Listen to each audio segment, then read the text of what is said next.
Hello, students. Welcome back to economics class. Today we start with a new chapter, chapter 2, People as a Resource. This chapter has the following learning outcomes. We will understand how investment is done for human capital formation. You will understand economic activities of both men and women. You will understand how the quality of population can be created, and we will also understand the seasonal and the disguised unemployment. The keywords that we need to know for this chapter are: number one is resource, any material which can be transformed into any that becomes into something that becomes more valuable and useful is known as a resource. Human resource is a natural resource which is developed by high educational skills. Economic activities are all those activities that give income to the people. Disguised unemployment, it is a situation in which more people are engaged in a particular work than required. Liable person is a person who is healthy but he's not educated. Okay? He is giving no profit to himself or the country, and so he's a liable person. Asset, if a person is healthy as well as educated and earning with profit, it is called an asset person. Resource refers to the goods and services that is used in the process of production. This is what we learned in the first chapter, Palanpur. We had also seen the organization of production over there, which was land, labor, capital. Capital was again divided into working capital and fixed capital. And then the fourth one is human capital, which we are going to learn in this chapter. So this chapter, we are going to explain population as an asset for the economy rather than a liability. So resource refers to all the goods and services that are used during the process of production. This can also be a natural resource. This can also be a human resource. Natural resources are the commodities that are valuable in their relatively natural form. And human resources are valuable human work power. So natural resources are naturally occurring substances that are used in the process of production. These resources include various kinds of metals, materials, wood, crude oil, etc. And human resources. Human resources are also called as human capital. This refers to the stock of productive skill and productive abilities embodied in the working population of the country. You should not confuse this with the physical capital or just the word capital. Physical capital is the stock of machines and other man-made physical assets which are used in process of production. But human capital is a stock of knowledge, skill, abilities, etc. about the people which can be used in the process of production. Machine is a physical capital, but the skill of the engineer to make the machine is human capital. Physical capital is the consequence of human capital. A factor of production, human capital has emerged with greater significance than the physical capital. Global impact of IT in India is an outstanding example of the growth of human capital in the Indian economy. It is beyond doubt that there is a direct relationship between human capital and the economic growth of a country. Greater stock of human capital implies greater productive skills at the disposal of a nation, and therefore a greater size of nation's economy. So if we have a better human capital, our economy is also going to be much better. So basically, this chapter will explain whether the population is an asset or a liability. Population becomes human capital when there is investment made in the form of education, training, medical care. Human capital is basically a stock of skills and productive knowledge embodied in them. So if you look at these two pictures of Amir Khan, one is from Dil Chahta Hai and one is from Rangila. In Dil Chahta Hai, he's a MBA, he's educated and he's running a business. So he was an asset to the country. But in Rangila, he was good for nothing. Hence, he became a liability to the country. Yes? So, people as a resource is a way of referring to countries' working people in terms of their existing productive skills and abilities. Looking at the population from this productive aspect emphasizes its ability to contribute to the creation of the gross national product, GNP. When you look at people as a resource, you look at their ability to contribute for the nation's national product. Like other resources, population also is a resource. It is a human resource. This is the positive side of a large population that is often overlooked when we look only at the negative side, considering only the problems the population is bringing along with it. Food, education, health facilities. When the existing human resource is further developed by becoming more educated and more healthy, we call that human capital formation. So when the existing population is developed all the more further, we call it human capital formation.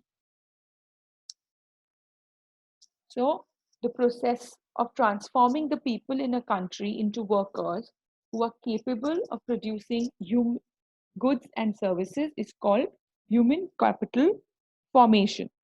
Now, human capital is a stock concept. It is measured at a point of time, like, for example, say end of the year. Human capital formation refers to addition to that stock of human capital during the year. So let's say we calculated at the end of every year. So during the year, how much we are adding is human capital formation. It is a flow concept. For example, if 5 engineers are ready by the end of the year 2009, then that is the stock of human capital. And if 6 engineers are ready at the end of the year 2010, it again adds to the stock of human capital.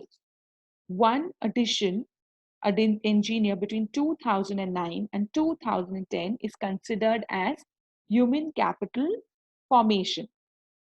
This human capital formation refers to the increase in stock of abilities, knowledge, and skill acquired by the people of a country during a particular time.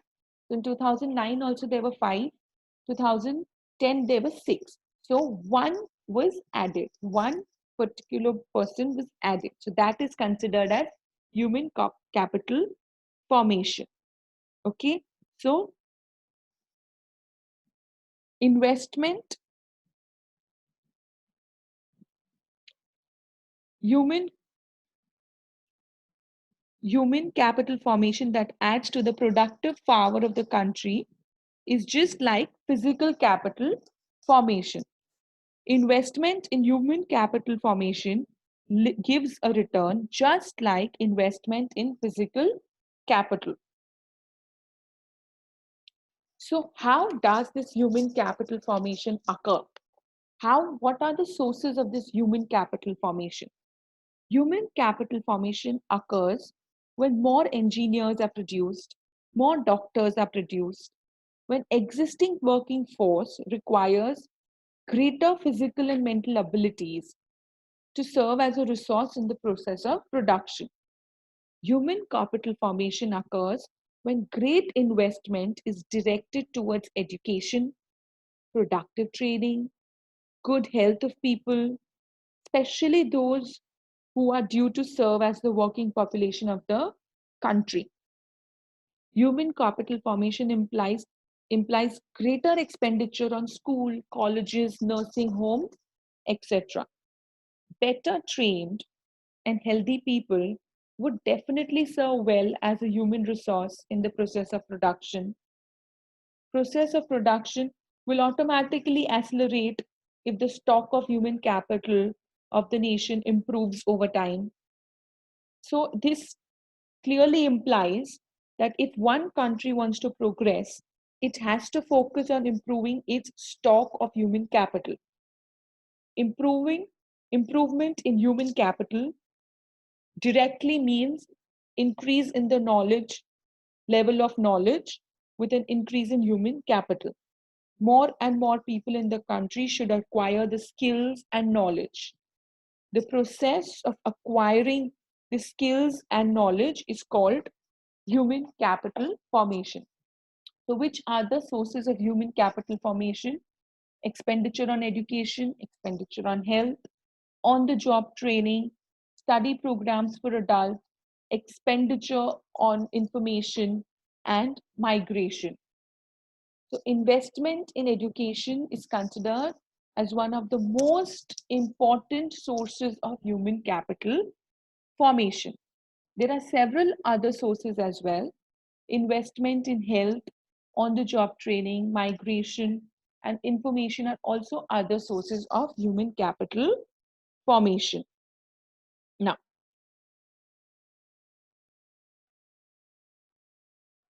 so basically, when you invest in human capital, okay, investing in human capital gives you returns just like you would get returns when you invest in physical capital. This can be seen directly in the form of higher incomes earned because of higher productivity of the more educated or better trained people, as well as higher productivity of healthier people.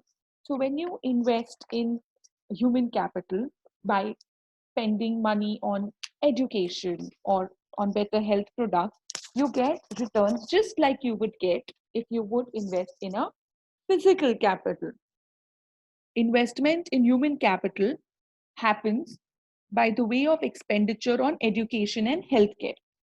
This investment on people is same as investment in land and capital.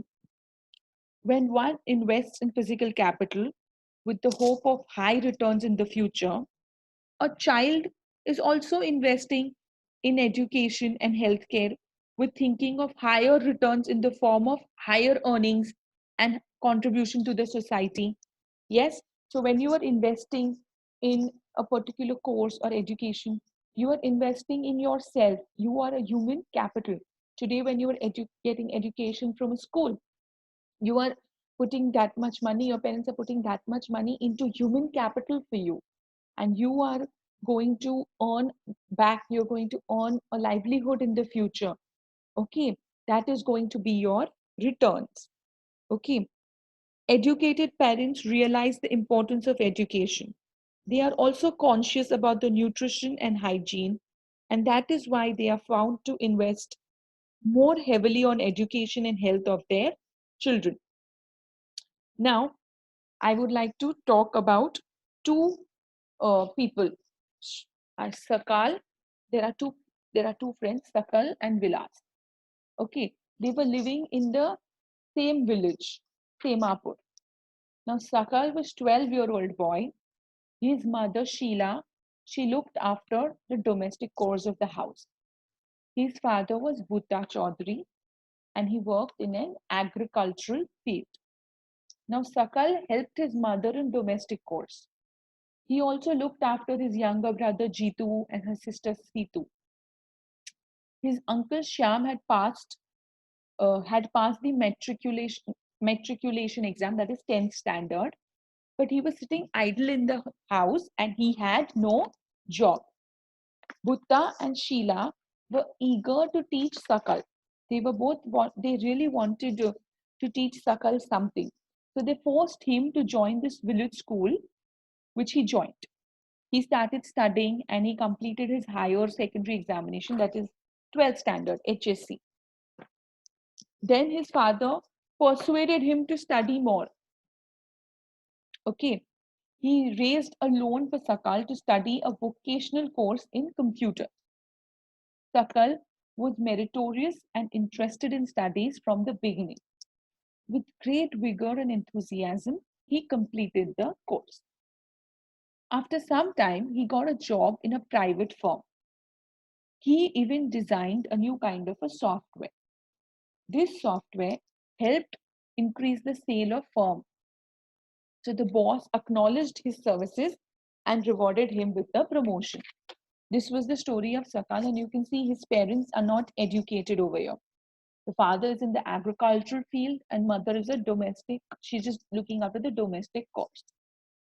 Now we'll see the story of Vilas. Now Vilas is an 11-year-old boy living in the same village as Sakal. Vilas's father Mahesh is a fisherman, and his father passed away when he was only 2 years old. And his mother Geeta, she sells fish to earn money and to feed the family. She bought the fish from the landowner's pond and sold it in the nearby mandi. She earns rupees 20 to 30 a day by selling fishes. Vilas became a patient of arthritis. His mother could not afford to take him to a doctor. He could not go to a school also. And he was also not interested in studies. So he helped his mother in cooking and looking after the younger brother, Mohan. After some time, the mother fell sick. There was no one to look after her. There was no one in the family to support them. Vilas also started to sell fish in the same village. And like his mother, he also earned a very small income. Okay, so these are the two scenarios we know about. So, what did you learn from these two scenarios? While in Sakal, the parents have invested in the education, and you saw when you invest in human capital, he got better returns, he's got a better livelihood, he was able to put himself in the world somewhere, he's able to earn something. Whereas in over here, because education is not the background of the parents also, so automatically he was not pushed to study. Okay, and because there is no investment in human capital, he's just going about the same story again and again and again. There is no stop to it. I'm sure in his future also it will be the same thing. There's going to be no change till someone will sit and invest in the human capital. Now we come to Japan. There's a very interesting fact about Japan. Japan, if you have seen on the map, it is such a small piece of land. You know, Japan has no natural resources, but still it is one of the developed countries in the world. All this is because they invested in human resource, especially in education and health. Japan became rich because of the efficiency of its people who have successfully evolved many technologies. So, countries like Japan have invested in human resource. They have no natural resource. Okay, so these countries are developed. Japan is a developed country. And what does it do? It imports the natural resource that they need for their country. They have invested on people, especially in education and health. And these people that they invested in, they have made the country developed. They have made efficient use of all the resources like land and capital. And efficiency and technology evolved by people have made Japan rich and developed. Okay, so I want you all to make one draw people as a resource and draw a little drawing that talks about people as a resource and what you understood about the asset, about the liability. Okay, and with that, I will end today's class. Just give you a little, I want you all to do a little art, a little drawing on the topic people as a resource and what you understood out of it today. Okay, with that, we end today's class. Stay home, stay safe, take care, and keep learning. Thank you.